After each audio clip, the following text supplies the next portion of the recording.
ओम शांति। 5 जनवरी 2024। बाबा के महावाक्य। मीठे बच्चे, बाप समान रूहानी टीचर बनो। जो बाप से पढ़ा है वह दूसरों को भी पढ़ाओ। धारणा है तो किसको भी समझा कर दिखाओ।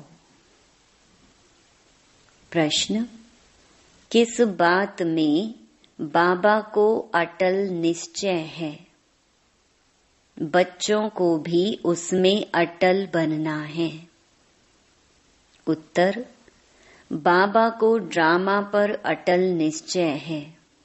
बाबा कहेंगे, जो पास्ट हुआ ड्रामा, कल्प पहले जो किया था वही करेंगे।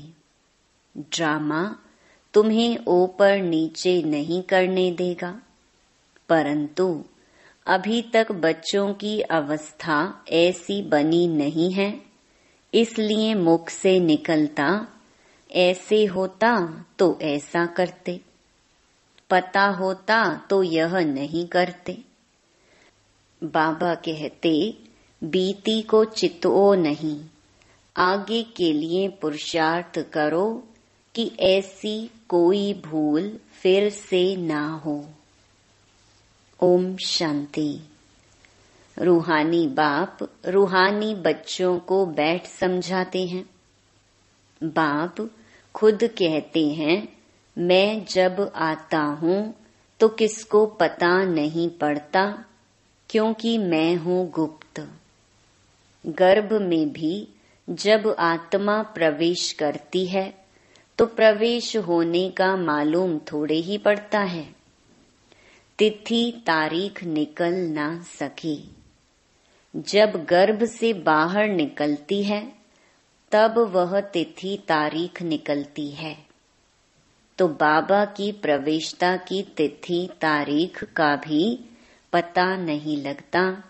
कब प्रवेश किया, कब रथ में पधारे, कुछ पता नहीं पड़ता। कोई को देखते थे तो वह नशे में चले जाते थे। समझा कुछ प्रवेशता है या कुछ ताकत आई है। ताकत कहाँ से आई? मैंने खास कोई जप तप तो नहीं किया। इसको कहा जाता है गुप्त। तिथि तारीख कुछ नहीं। सूक्ष्म वतन की भी स्थापना कब होती है, यह कुछ नहीं कह सकते। मुख्य बात है मन मना भव। बाप कहते हैं, हे आत्माएं, तुम मुझ अपने बाप को बुलाती हो कि आकर पतितों को पावन बनाओ, पावन दुनिया बनाओ। बाप समझाते हैं, ड्रामा प्लान अनुसार जब मुझे आना होता है तो चेंज जरूर होती है। सतयुग से लेकर जो कुछ पास हुआ सो फिर रिपीट करेंगे। सतयुग त्रेता फिर जरूर रिपीट करेंगे। सेकंड पास होता जाता है, संवत भी पास होता जाता है। कहते हैं सतयुग पास्ट हुआ, देखा तो नहीं। बाप ने समझाया है, तुमने पास किया है, तुम ही पहले पहले हमसे बिछुड़े हो, तो इस पर गौर करना है। कैसे हमने 84 जन्म लिए हैं जो फिर हूबहू लेने पड़ेंगे। अर्थात दुख और सुख का पार्ट बजाना पड़ेगा। सतयुग में होता है सुख। जब मकान पुराना होता है तो कहाँ से छत बहती है, कहाँ से कुछ होता रहता है, तो फुरना हो जाता है कि इसकी मरम्मत करनी है। जब बहुत पुराना हो जाता है तो समझा जाता है यह मकान रहने लायक नहीं है। नई दुनिया के लिए ऐसे नहीं कहेंगे। अब तुम नई दुनिया में चलने के लायक बनते हो। हर चीज पहले नई फिर पुरानी होती है। अब तुम बच्चों को यह ख्याल में आता है और कोई तो इन बातों को समझ ना सके। गीता, रामायण आदि सुनाते रहते हैं, उसमें ही बिजी रहते हैं। तुम हम भी इन्हीं धंधों में बिजी थे। अब बाप ने कितना समझदार बनाया है। बाबा कहते हैं, बच्चे अब यह पुरानी दुनिया खत्म होने वाली है। अब नई दुनिया में चलना है। ऐसे भी नहीं सब चलेंगे। सब मुक्ति धाम में बैठ जाएं, यह भी कायदा नहीं। प्रलय हो जाए। तुम जानते हो यह पुरानी दुनिया और नई दुनिया का बहुत ही कल्याणकारी संगम युग है।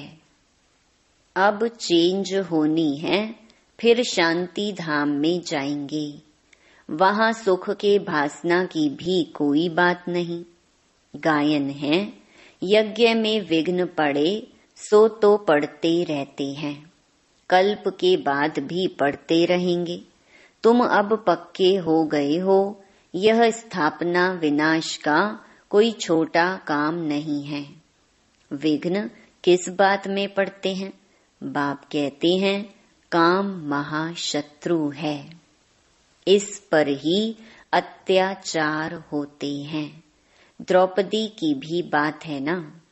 ब्रह्मचर्य पर ही सारी खिटपिट है। सतो प्रधान से तमो प्रधान बनना है जरूर। सीढ़ी उतरनी है, पुरानी दुनिया होनी है जरूर। इन सब बातों को तुम ही समझते हो और सिमरन भी करते हो और पढ़कर पढ़ाना भी है। टीचर बनना है जरूर। नॉलेज बुद्धि में है, तब पढ़कर टीचर बनते हैं। फिर टीचर से जो सीखकर होशियार होते हैं तो गवर्नमेंट उनको पास करती है। तुम भी टीचर हो। बाप ने तुमको टीचर बनाया है। एक टीचर क्या कर सकते हैं? तुम सब हो रूहानी टीचर। तो बुद्धि में नॉलेज होनी चाहिए। ज्ञान तो बिल्कुल एक्यूरेट है, मनुष्य से देवता बनने का। अभी जितना तुम बच्चे बाप को याद करते हो तो लाइट आती रहती है। मनुष्यों को साक्षात्कार होता रहेगा, क्योंकि आत्मा प्योर बनेगी ही याद से। फिर किसको साक्षात्कार भी हो सकता है। बाप मददगार भी बैठा है। बाप हमेशा बच्चों का मददगार है। पढ़ाई में नंबरवार हैं। हर एक अपनी बुद्धि से समझ सकते हैं मेरे में कितनी धारणा है। अगर धारणा है तो किसको समझा कर दिखाओ। यह है धन। धन देते नहीं तो कोई मानेंगे भी नहीं कि इनके पास धन है।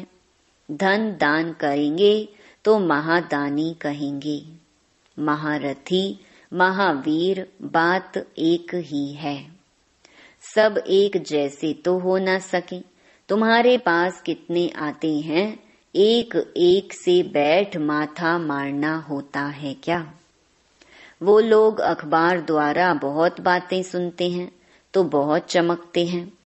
फिर जब तुम्हारे पास आकर सुनते हैं तो कहते हैं हमने परमत पर क्या किया, यहाँ तो बहुत अच्छा है। एक एक को ठीक करने में मेहनत लगती है।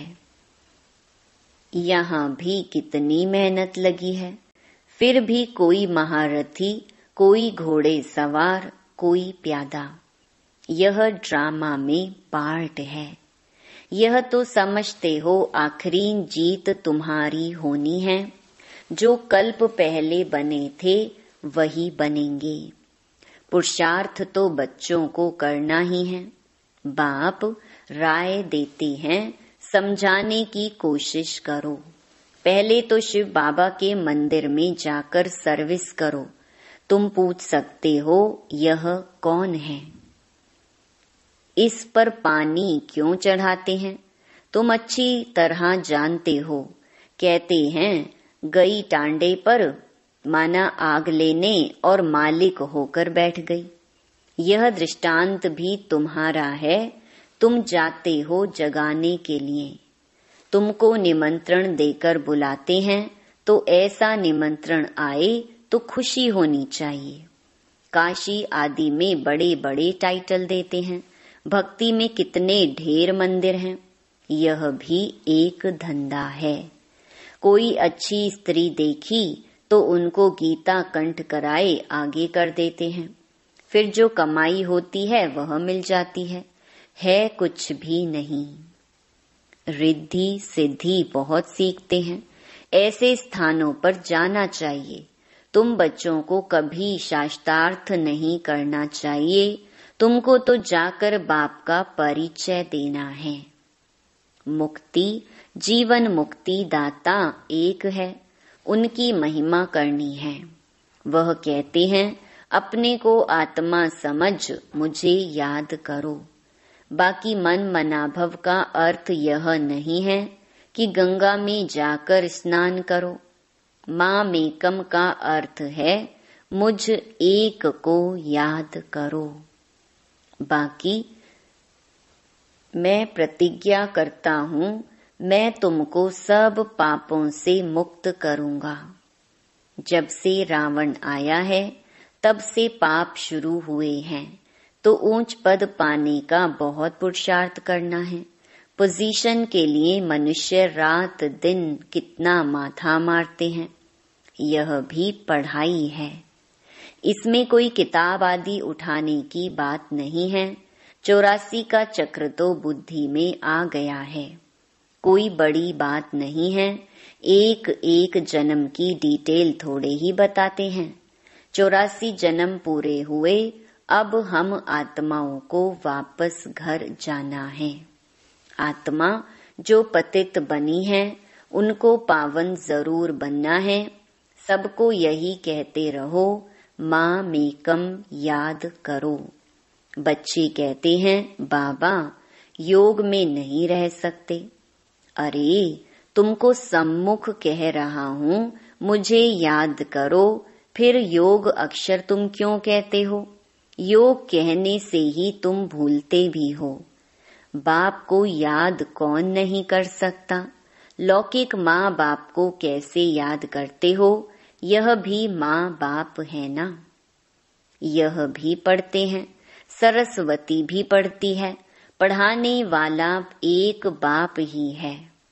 तुम जितना पढ़ते हो फिर औरों को समझाते हो। बाप कहते हैं बच्चे शास्त्र पढ़ने जप तप करने से मुझे प्राप्त नहीं कर सकते हो। बाकी फायदा क्या है?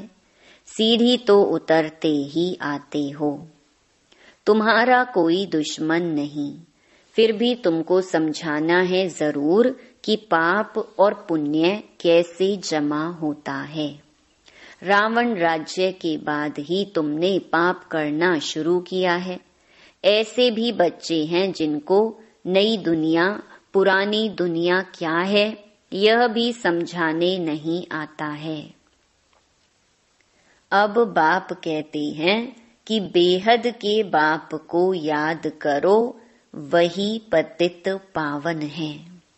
बाकी तुमको कहाँ भी जाने की जरूरत नहीं है। भक्ति मार्ग में सदैव पैर घर से बाहर निकलता था। पति स्त्री को कहते हैं श्री कृष्ण का चित्र घर में भी है, फिर बाहर क्यों जाती हो? क्या फर्क है? पति परमेश्वर है इसको भी नहीं मानते। भक्ति मार्ग में बहुत दूर दूर ऊंचा मंदिर बनाते हैं जो मनुष्यों का भाव बैठे। तुम समझाते हो मंदिरों में कितना धक्का खाते हैं। यह एक रस्म पड़ी है। शिव काशी में तीर्थ करने जाते हैं परंतु प्राप्ति कुछ भी नहीं। अब तुमको तो बाप की श्रीमत मिलती है। तुमको कहाँ भी जाना नहीं है। पतियों का पति परमेश्वर वास्तव में वह एक ही है, जिसको तुम्हारे पति काके मामे सब याद करते हैं। वह है पति परमेश्वर अथवा पिता परमेश्वर। वह तुमको कहते हैं मामेकम याद करो तो तुम्हारे विकर्म विनाश होंगे। तुम्हारी ज्योत अब जग रही है तो तुम्हारे से मनुष्यों को लाइट देखने में आती है। तो बच्चों का भी नाम बाला होना चाहिए। बाप बच्चों का नाम तो बाला करते हैं ना। सुदेश बच्ची समझाने में बड़ी तीखी है। पुरुषार्थ बहुत अच्छा किया है तो पुरानों से भी आगे गई है। इसमें भी जास्ती पुरुषार्थ कर आगे चली जाएगी। सारा मदार पुरुषार्थ पर है। हार्ट फेल नहीं होना चाहिए। पिछाड़ी में आया तो भी सेकंड में जीवन मुक्ति पा सकते हैं। दिन प्रतिदिन ऐसे बहुत निकलते रहेंगे। ड्रामा में तुम्हारा विजय का पार्ट तो है ही। विघ्न भी पड़ते हैं और कोई सत्संगों में ऐसे विघ्न नहीं पड़ते हैं। यहाँ विकारों पर ही हंगामा होता है। गायन भी है, अमृत छोड़ विष काहे को खाई। ज्ञान से एक देवी देवता धर्म की स्थापना हो जाती है। सतयुग में रावण राज्य हो न सके। समझानी कितनी साफ है। राम राज्य के बाजू में ही रावण राज्य भी दिखाया है। तुम टाइम भी दिखाते हो। यह है संगम। दुनिया बदल रही है। स्थापना पालना विनाश कराने वाला एक बाप है बहुत सहज, परंतु धारणा पूरी होती नहीं और सब बातें याद रहती हैं। बाकी ज्ञान और योग भूल जाता है। तुम ऊंच ते ऊंच भगवान की संतान हो। दिन प्रतिदिन तुम सॉल्वेंट होते जाते हो। धन मिलता है ना, खर्चा भी आता जाता है। बाबा कहते हैं हुंडी भरती जाएगी। कल्प पहले मिसल ही तुम खर्चा करेंगे। कम ज्यादा ड्रामा करने नहीं देगा। ड्रामा पर बाबा का अटल निश्चय है। जो पास्ट हुआ ड्रामा। ऐसे नहीं कहना चाहिए ऐसा होता था, यह नहीं करते थे। अभी वह अवस्था आई नहीं है। कुछ ना कुछ मुख से निकल जाता है, फिर फील होता है। बाबा कहते हैं बीती को चितो नहीं। आगे के लिए पुरुषार्थ करो कि ऐसी भूल फिर ना हो। इसलिए बाबा कहते हैं चार्ट लिखो। इसमें बहुत कल्याण है। बाबा ने एक को देखा सारी जीवन कहानी लिख रहे हैं। समझते हैं बच्चे सीखेंगे। यहाँ फिर श्रीमत पर चलने में ही कल्याण है। यहाँ झूठ भी चल ना सके। नारद का मिसाल। चार्ट से फायदा बहुत है। बाबा फरमान करते हैं तो बच्चों को फरमान पर चलना चाहिए। अच्छा, मीठे मीठे सिकिलधे बच्चों प्रति माता पिता बाप दादा का याद प्यार और गुड मॉर्निंग। रूहानी बाप की रूहानी बच्चों को नमस्ते। धारणा के लिए मुख्य सार। पहला, ज्ञान धारण कर दूसरों को समझाना है। ज्ञान धन दान करके महादानी बनना है। किसी से भी शास्त्रार्थ ना कर बाप का सत्य परिचय देना है। दूसरा, तुम्हें बीती बातों का चिंतन नहीं करना है।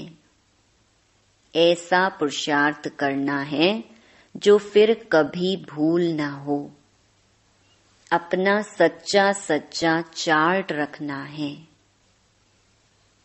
वरदान, योग द्वारा ऊंची स्थिति का अनुभव करने वाले डबल लाइट फरिश्ता भव। आप राजयोगी बच्चे योग में ऊंची स्थिति का अनुभव करते हो। हठ योगी फिर शरीर को ऊंचा उठाते हैं।